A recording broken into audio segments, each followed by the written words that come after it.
Yo, what's up mga backyard? Welcome back sa aking channel. So ngayong araw guys, nandito tayo sa backyard ni Malik Gapi. So sa kilala siyang ano dito no, Malik Gapi. Dahil sumasali siya sa mga show ng mga Gapi. So nandito tayo guys dahil bibigyan niya tayo ng mga PKBM o mga Platinum King Balloon Mollies, no? So pero bago tayo kumuha nun ay libutin muna natin ang kanyang mga setup at ang kanyang mga alagang isda dito sa kanyang backyard. Ayan, kung mapapansin nyo guys, napakaganda ng setup niya dito at yan ay tamang tama para sa mga kanyang ginugroom na mga gapi, dahil nabanggit niya nga sa akin dahil magkakaroon daw sila ng show sa December at pinaghahandaan niya yon. At tingin ko'y hindi niya palalagpasin yon. So yun guys, ito pala yung mga ibibigay niya sa atin na mga PKBM, no? So mga naiano niya na pala na mga nahuli na pala niya. Ayan, so ayan si Boss Malik. So si Eman Gapiline. So bago tayo i-plastic yung kanyang mga PKBM ay syempre libutin muna natin tong kanyang mga alagang isda dito. At ang mga alaga niya dito ay mga gapi. So meron siya dito mga RDSS. At dito naman sa kabila ay ang napakalaki ng breeder niya no, ng red lace. Ayan no.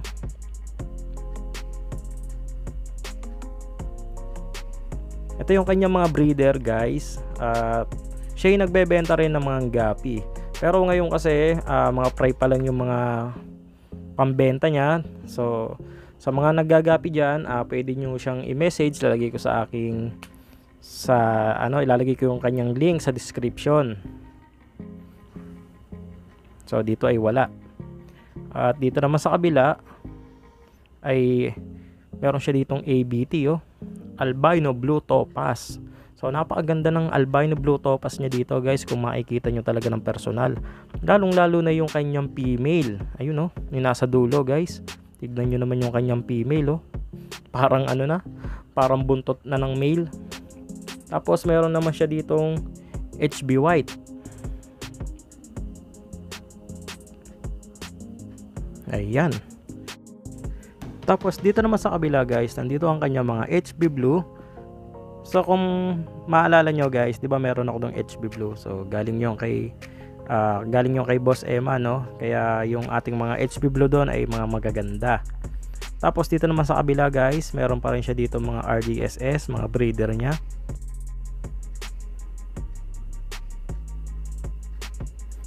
Tapos dito naman sa kabila guys, meron pa rin siya ditong mga red lace. Kaso ito namang red lace niya ngayon dito, yung kanyang female ay ribbon.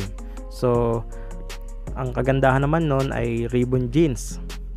Tapos dito naman meron siya ditong mga, hindi ko alam kung Singa Blue ba to, pero tingin ko mukhang Singa Blue Tapos dito naman meron siya ditong albino red lace ba to, o red lace pa rin. Medyo maano kasi yung sinag ng araw kaya medyo hindi ko makita guys. Tapos dito naman sa kabila meron siya ditong bluegrass. Tapos dito naman, yan, siguro guys yung anong yan ay kanyang mga Singa Blue pa rin. So kasi kung alam nyo guys, naggapi rin naman ako, matagal din ako naggapi. Kaya medyo alam ko yung mga tawag dyan sa mga strain. Yan. Dito naman sa kanyang tatlong layer na mga 5 gallons o 7 gallons ata to, tong mga aquarium na to. So nandito yung kanyang mga fry o yung kanyang mga pinapalaki na yung mga pinapalaki niya mga strain. Ayan, katulad niya Ang dami niya mga Singa Blue tail dito guys. Kaya ang dami nyong mapipili dito pag yung mga nag-out na siya ng mga alaga niyang gapi.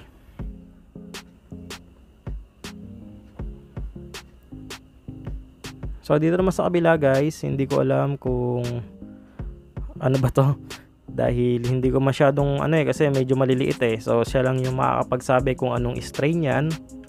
At papakita ko na rin sa inyo yung kanyang mga isda.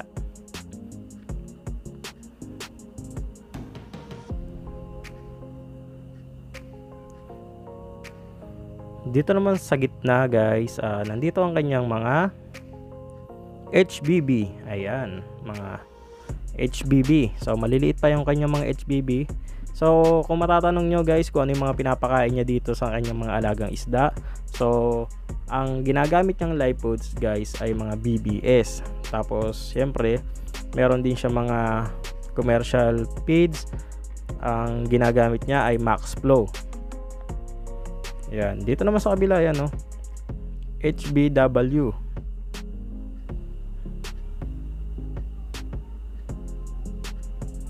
Yan, malalaki na rin to guys, yung kanyang mga HB White. Tapos dito naman sipatin natin, ano ba to? ABT pala. Ayan, bali F1 ng kanyang ABT. Tapos dito sa kabila guys, ito naman ang kanyang F2 ng ABT. So siguro lalo niyang pinapaganda yung kanyang linya o yung genes ng kanyang alagang gapi. Tulad dito sa kabila, meron siya ditong red lace ribbon. Ayan. So meron mga daw siya mga ibibigay sa aking gapi, pero sa ngayon ay wala pa dahil medyo maliliit pa yung kanyang mga alagang isda. Kaya syempre hindi naman natin siya pwedeng pilitin o kumuha tayo dito dahil sa kanya yan. At bibigyan naman tayo niya ng kusa dahil mabait naman tong ating kaibigan na si Boss Eman Malik. Katulad doon sa ibibigay niya sa ating mga PKBM guys, ganong karami yun yung ibibigay niya sa atin.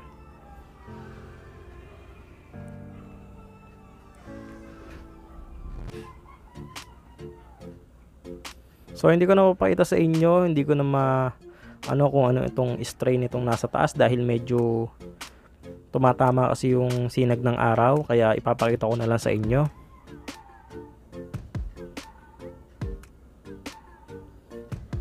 Tapos guys, meron din siya dito mga PKBM, no? Ito yung kanyang mga breeder.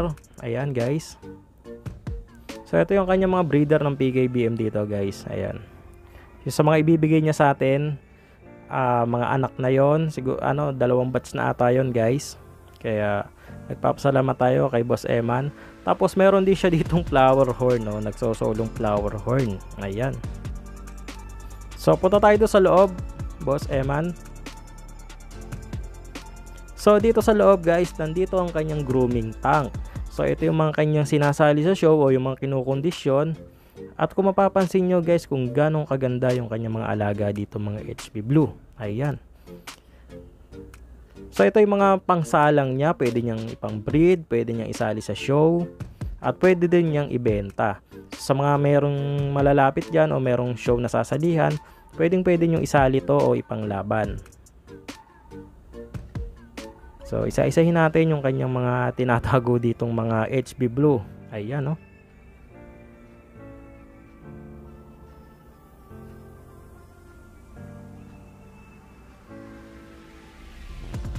So ayaw mag-focus ng camera natin guys.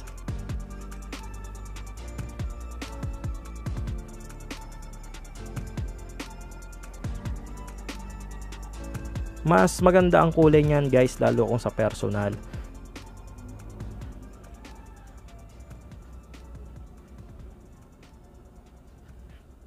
Itong isang guys, itong isang to, ang ganda ng katawan. Ang ganda ng dorsal niya, tayong-tayo.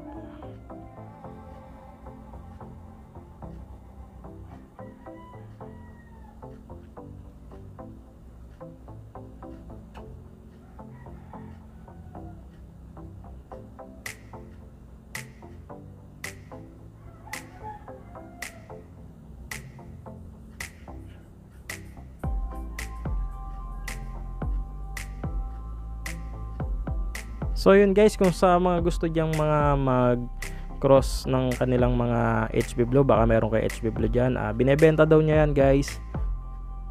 Message nyo lang sa sa kanyang Facebook, no? Ilalagay natin. At meron pang isang naligaw na HB Bluegrass.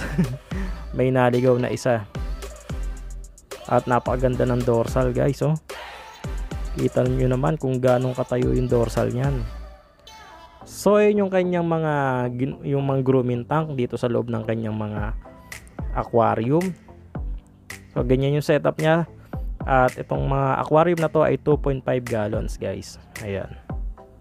So doon na tayo sa labas at babalutin na ni Boss Eman yung ating mga PKBM. Tara, let's go. So yun na nga at sinisimulan niya ng ibalot ang ating mga PKBM, no? So nagpapasalamat talaga ako dahil sa akin mo pinagkatiwala yung mga PKBM na ibibigay mo sa akin. Pero hindi naman yan bigay agad guys, dahil meron din akong binigay kay Boss Eman na mga ARC dahil gusto niya mag-alaga o mag-try ng mga crayfish at mabilis naman natin siyang binigyan ng mga crayfish dahil hindi natin siya matatanggihan tulad dito sa mga binigay ng PKBM sa atin. So wala pa akong alam kung saan ko ilalagay na lagayan to doon sa ating farm. So doon muna to sa ating backyard at ilagay muna natin sa ating 20 gallons. Siguro pag rest day ko saka ako ililipat. So i-ready ko yung ating isang red tub doon para dito sa ating mga PKBM. So sana'y maparami natin dahil yung ating mga black balloon mollies doon, kung naalala nyo guys, naparami naman natin pero unti-unti naman nalusaw. So sayang naman guys yung nangyari doon sa ating black balloon mollies at sana iwag matulad yung ating mga PKBM. Ubus din napakaganda sa mata nito at medyo mataas pa rin ang presyo nito sa market.